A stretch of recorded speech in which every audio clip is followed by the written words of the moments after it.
Now to our top story. Israeli forces are reporting the most intense day of fighting in Gaza since they began their ground offensive against Hamas almost 6 weeks ago. A commander claims his forces are now in the heart of the territory's second busy city, Han Yunis, seeking out militant targets. The Israeli military has warned people to get out while they still can.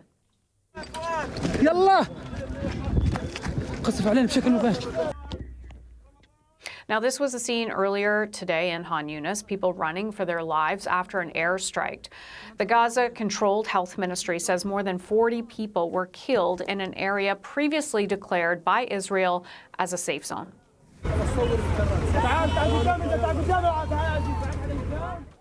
The only real escape route left for civilians leads south to Rafah, nestled on the border with Egypt, and these are the latest images into us of people arriving there with little more than the clothes on their back and a few bags of belongings. Aid agencies say almost 80% of Gazans are squeezed into the southern region, and there's very little room left to find refuge.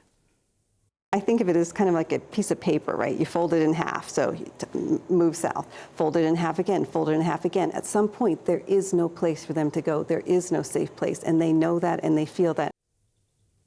Among all the death, destruction, and desperation of the war, one bright spot.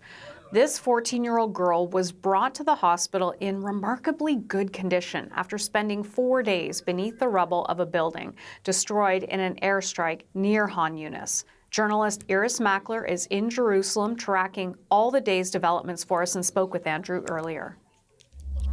60 days since October the 7th, when Hamas attacked Israel and came in across its border into the area near Gaza, we see Israeli troops still operating in the north of the Gaza Strip, encircling Jabalia in Gaza City, and coming down to encircle the second largest city there, Han Yunis.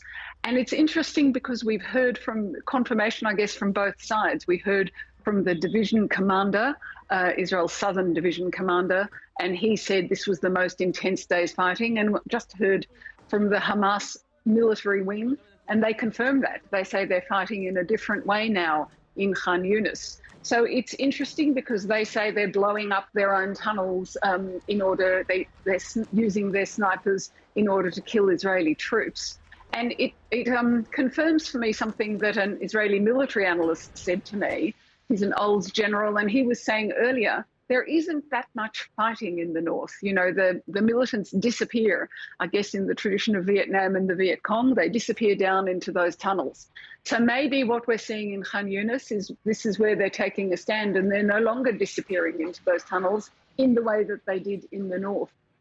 Israel has long said that this is the place where Hamas's military and political leaders, first where they grew up and now where they've run to, and we do see more fighting here right now. That also has something to say for the civilians, of course, because there are people there who live there. There are people there who fled there from the north, and now they have to go to two other areas where, you know, the weather is poor tonight. There isn't necessarily food, water, medical treatment if you need it. All those things are difficult. We do know that there are two safe areas, or what Israel designates as safe areas, in Rafah and in Al-Mawasi on the coast, and that there is some building of tents and places, shelter for Palestinian civilians there, particularly in Rafah, but not yet in Al-Mawasi. So the whole situation of the civilians in Gaza, particularly now in southern Gaza, is becoming extreme. And Iris, families of hostages held by Hamas had a meeting with the Israeli War Cabinet to learn of the government's next steps towards freeing the remaining hostages. What can you tell us about that? Yes, it was a meeting they demanded because the truce, as we remember, as we all know, broke down last Friday. And that truce from the Israeli point of view was bringing the hostages home. So they wanted the government to tell them what its plans are for the rest of the hostages. And it was a very tense and hostile meeting, apparently. And in the end, when they asked the War Cabinet, which included the Prime Minister, what is your policy for returning the remainder of the hostages? They more or less got the answer of nothing more can be done now.